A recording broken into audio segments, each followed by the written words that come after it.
si te dijera que todo lo que crees saber sobre lo que las mujeres desean es, en realidad, un mito diseñado para mantener el orden social? Durante décadas, en los pasillos de las universidades de la Ivy League, específicamente en los departamentos de psicología de Harvard, existió un expediente que nunca llegó a las portadas de las revistas científicas de gran alcance. Un estudio que no hablaba de flores, ni de romanticismo de película, ni de la seguridad emocional que tanto nos han vendido. Este estudio hablaba de una fuerza biológica cruda, casi animal, que la sociedad moderna considera peligrosa. ¿Por qué se mantuvo en las sombras?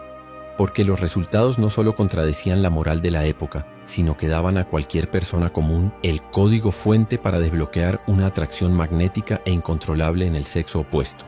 Si te quedas hasta el final de este video, no solo te voy a revelar el nombre del investigador principal que fue silenciado, sino los 3 disparadores psicológicos exactos que este estudio identificó. Estos disparadores son capaces de bypassar la lógica racional de una mujer y conectar directamente con su sistema límbico, la parte del cerebro que gestiona el deseo más instintivo. Olvida los consejos de los gurús de la seducción. Hoy vamos a hablar de ciencia prohibida, de la paradoja del deseo y de por qué. A veces, lo que ellas dicen que quieren es exactamente lo opuesto a lo que realmente las hace perder el control. Lo que estás a punto de escuchar no es políticamente correcto, pero es biológicamente real. Bienvenidos al análisis del estudio que Harvard prefirió archivar bajo llave. Prepárate, porque después de esto no volverás a mirar una interacción social de la misma manera. 1. La paradoja de la supresión. Para entender este estudio debemos viajar a una era donde la psicología estaba obsesionada con el control del comportamiento. La premisa era simple: el deseo femenino debía ser pasivo. Sin embargo, los datos recopilados en las pruebas de campo mostraron algo que horrorizó a los directores de departamento. El estudio reveló lo que hoy llamamos la paradoja de la supresión. Citemos un fragmento del diario de campo de uno de los asistentes. El sujeto 42 no mostró respuesta ante los estímulos de atención constante y validación, pero sus niveles de cortisol y dopamina se dispararon ante la ambigüedad y el retiro del afecto. ¿Qué significa esto en español simple? Que el cerebro femenino no está diseñado para desear lo que ya posee por completo. Imagina que tienes mucha sed. Si alguien te da un vaso de agua, la bebes y el deseo desaparece. Pero ¿qué pasa si ves el agua, te acercas a ella y justo antes de tocarla se desvanece? Tu cerebro entra en un estado de hiperfoco. El estudio de Harvard descubrió que el deseo femenino funciona bajo un mecanismo de recompensa intermitente.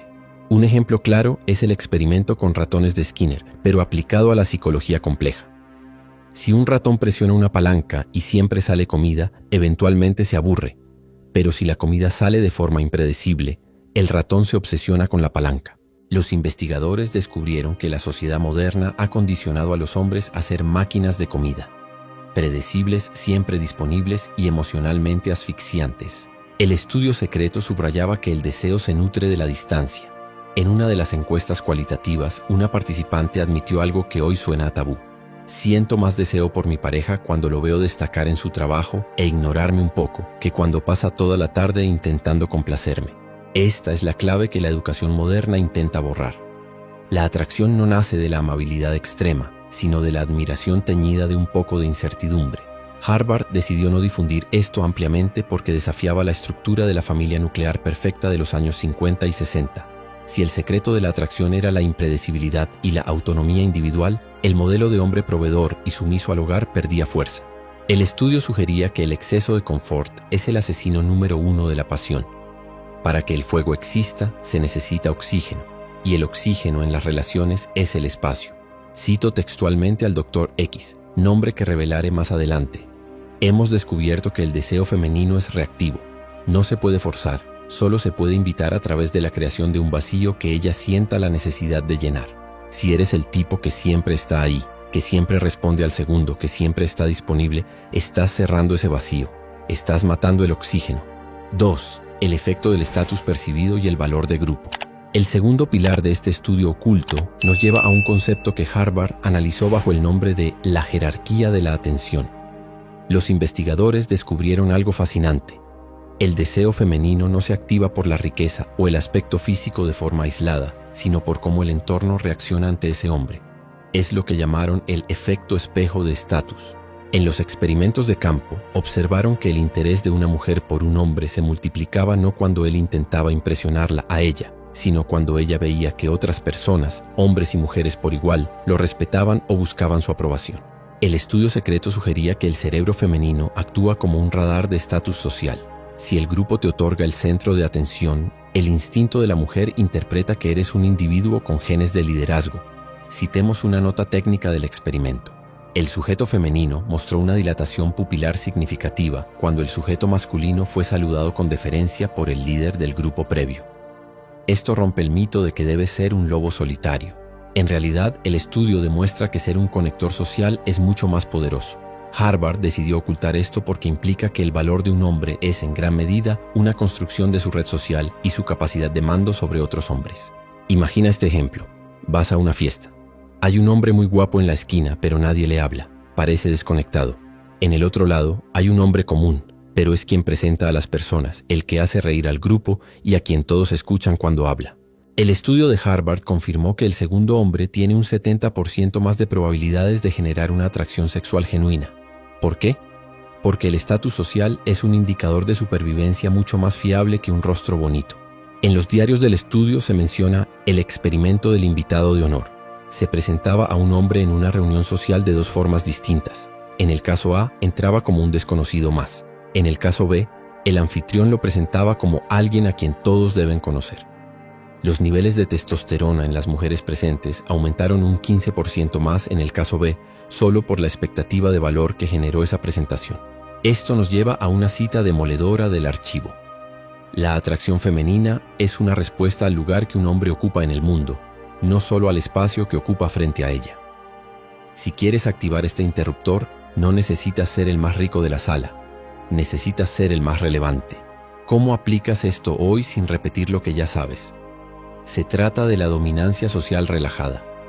Un hombre que no compite por atención, sino que la recibe de forma natural porque está cómodo en su propia piel y aporta valor a los demás, activa automáticamente este efecto. El estudio de Harvard demostró que el hambre de aprobación es el asesino del estatus. En el momento en que buscas que ella te valide, le estás diciendo a su cerebro que tú estás por debajo de ella en la jerarquía. Pero cuando te mueves con la confianza de quien ya es valorado por el mundo, ella sentirá la urgencia biológica de ser parte de ese mundo. Es un cambio de polaridad total. Dejas de perseguir el valor para convertirte en la fuente del mismo.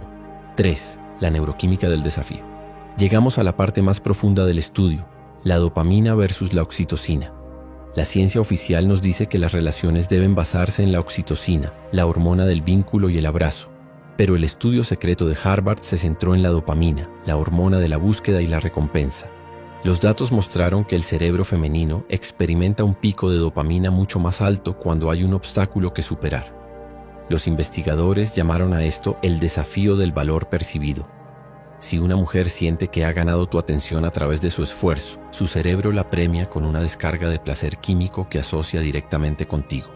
Por el contrario, si le entregas todo tu interés, tu tiempo y tus recursos desde el día 1 sin que ella haya movido un dedo, su cerebro no registra ninguna victoria.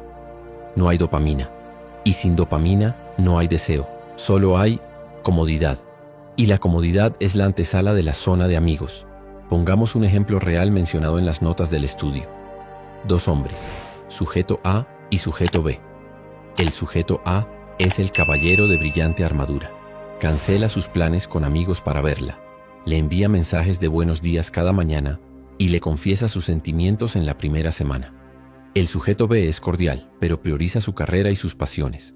No siempre responde de inmediato y a veces desafía las opiniones de ella en lugar de darle la razón en todo. El estudio registró las tasas de frecuencia cardíaca de las mujeres al interactuar con ambos. Con el sujeto A, la frecuencia era plana, casi de aburrimiento. Con el sujeto B, había picos de arritmia benigna y dilatación pupilar.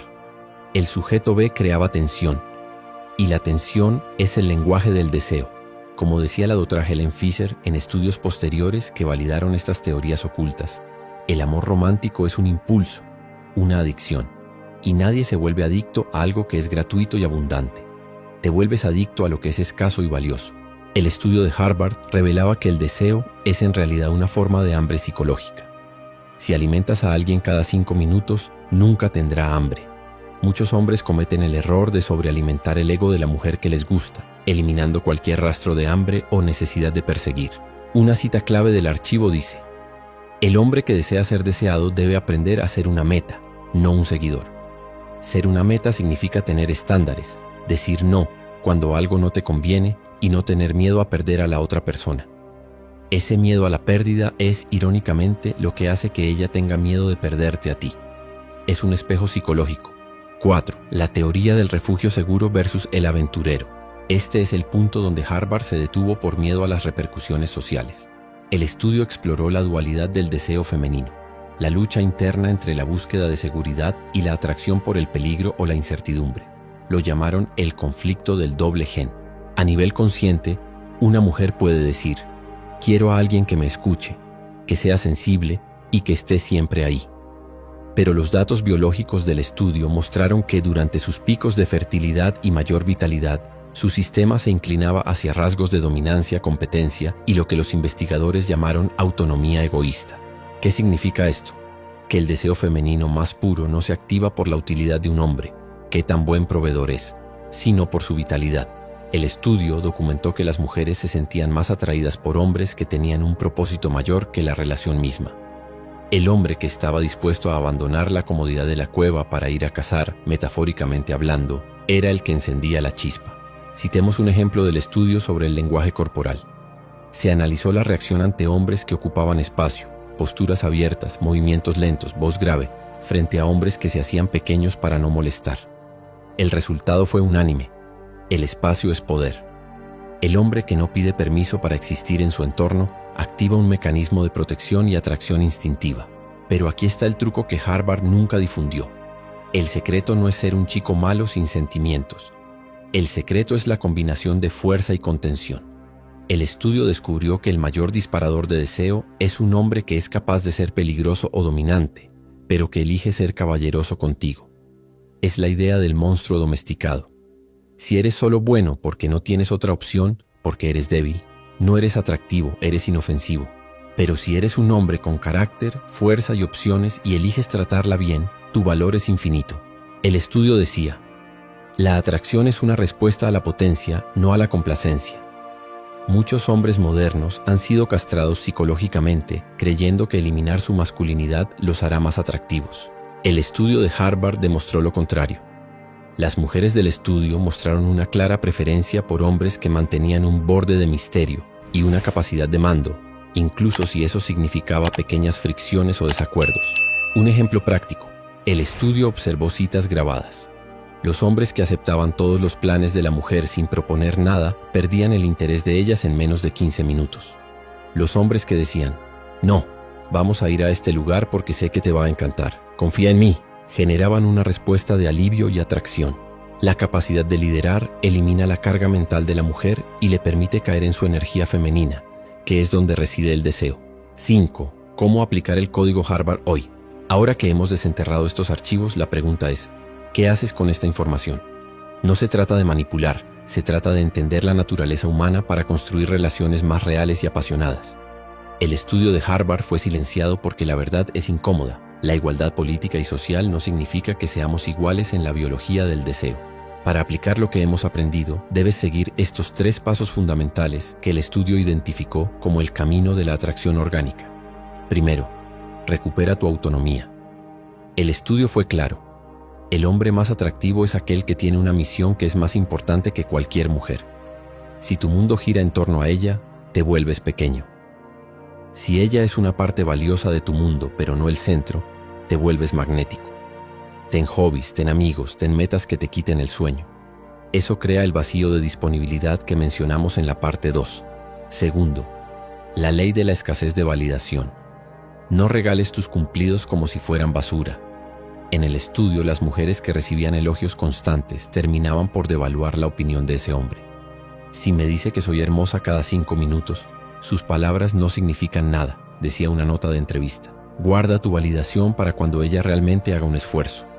Haz que tu aprobación sea un premio, no un derecho. Tercero, liderazgo empático. No esperes a que ella tome todas las decisiones. El estudio de Harvard demostró que el deseo florece cuando la mujer puede relajarse y confiar en el juicio del hombre. Toma la iniciativa.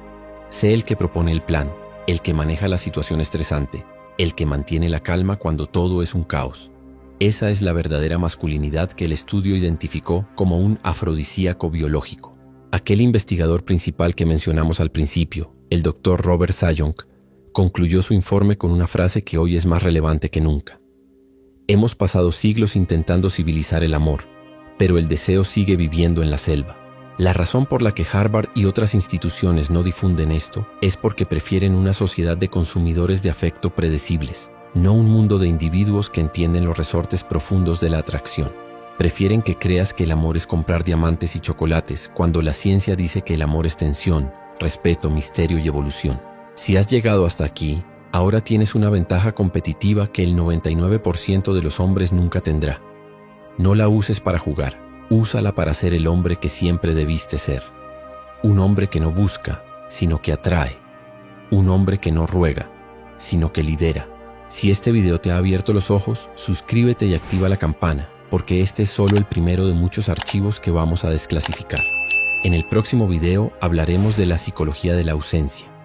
Cómo hacer que alguien no deje de pensar en ti usando el efecto Zeigarnik. Y dime, ¿qué parte de este estudio te sorprendió más? ¿Crees que la ciencia tiene razón o que los tiempos han cambiado demasiado? Te leo en los comentarios.